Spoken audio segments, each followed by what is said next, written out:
ಒಬ್ಬ ಬಡ ವ್ಯಕ್ತಿ ಆತ ಆ ಊರಿನಲ್ಲಿ ದೇವರಿಗೆ ಭಾಳ ಭಯಪಟ್ಟ, ಭಾಳ ಪ್ರಾರ್ಥನೆ ಮಾಡ್ತಾ ಇದ್ದ, ದೇವರಿಗೋಸ್ಕರ ಧಾರಾಳವಾಗಿ ಕೊಡ್ತಾ ಇದ್ದ. ಮನೆಯವರೆಲ್ಲ ಬೈತಾನೆ ಇದ್ದರು. ಒಂದು ದಿವಸ ತಾತ ಸತ್ತೋದ, ಬಡ ತಾತ. ಪಾಸ್ಟ್ರು ಬಂದು ಶವ ಸಂಸ್ಕಾರ ಮಾಡಿದ್ರು. ಶವ ಸಂಸ್ಕಾರ ಮಾಡೋಕ್ಕೆ ಅಂತ ಪಾಸ್ಟ್ರು ಬರುವಾಗ ಆ ಚರ್ಚಲ್ಲಿದ್ದಂಥ ಕೆಲವರು ಬ್ರದರ್ಗಳು ಆ ತಾತನ ಬಾಡಿನ ಫಾಸ್ಟಾಗಿ ಎತ್ಕೊಂಡೋಗಿ ಹೆಂಗಾದರೂ ಮಾಡಿ ಮುಚ್ಚಿಬಿಟ್ಟು ಬೇಗ ಹೋಗೋಣ ಅಂತ ಫಾಸ್ಟಾಗಿ ಓಡ್ತಿದ್ರಂತೆ.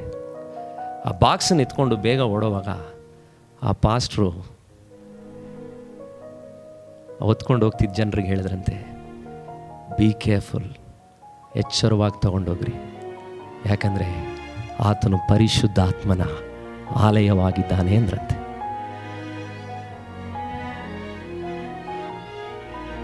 B careful, he is the temple of the holy ghost. ಇದನ್ನು ನಾನು ಹೇಳುವಾಗ ನಿಮಗೆ ಬೇಸರ ಆದರೂ ಪರವಾಗಿಲ್ಲ. ಒಂದು ವೇಳೆ ನಾನು ಸತ್ತರೆ ನನ್ನ ಬಾಡಿಯನ್ನು ತೆಗೆದುಕೊಂಡು ಹೋಗುವಾಗ ನೀವುಗಳ ಆ ಮಾತು ಹೇಳ್ಬೋದಾ? ಇಲ್ಲ, ನೀವು ಸತ್ತರೆ, ನೀವು ಯಾರು ಸಾಯಬಾರ್ದು, ವೇಳೆ ನಾನು ಸತ್ರು ಆಮೇಲೆ ಸತ್ರು ಪರವಾಗಿಲ್ಲ, ನಿಮ್ಮ ಶವ ಸಂಸ್ಕಾರ ಮಾಡೋ ಆಸೆ ನನಗಿಲ್ಲ. ಆದರೂ ಒಂದು ವೇಳೆ ಹಾಗಾದರೆ ನಿಮ್ಮನ್ನು ಎತ್ಕೊಂಡು ಹೋಗುವಾಗ ನಾನು ನಿಮ್ಮ ಬಗ್ಗೆ ಏನು ಹೇಳ್ಬೋದು? ಈ ವ್ಯಕ್ತಿ ಪರಿಶುದ್ಧಾತ್ಮನ ಆಲಯವಾಗಿತ್ತು.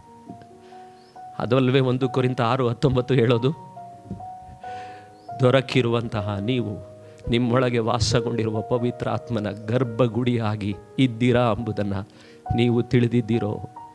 ನೀವು ನಿಮ್ಮ ಸ್ವಂತ ಸೊತ್ತಲ್ಲ, ನೀವು ಕ್ರಯಕ್ಕೆ ಕೊಳ್ಳಲ್ಪಟ್ಟವರು. ಆದ ಕಾರಣ ನಿಮ್ಮ ದೇಹದಲ್ಲಿ ದೇವರ ಪ್ರಭಾವವನ್ನು ಪ್ರಕಾಶಪಡಿಸ್ರಿ. ನೀವು ನಿಮ್ಮ ಸ್ವಂತ ಸೊತ್ತಲ್ಲ, ನಿಮ್ಮನ್ನು ಆತನ ರಕ್ತದಿಂದ ಕೊಂಡುಕೊಂಡಿದ್ದಾನೆ.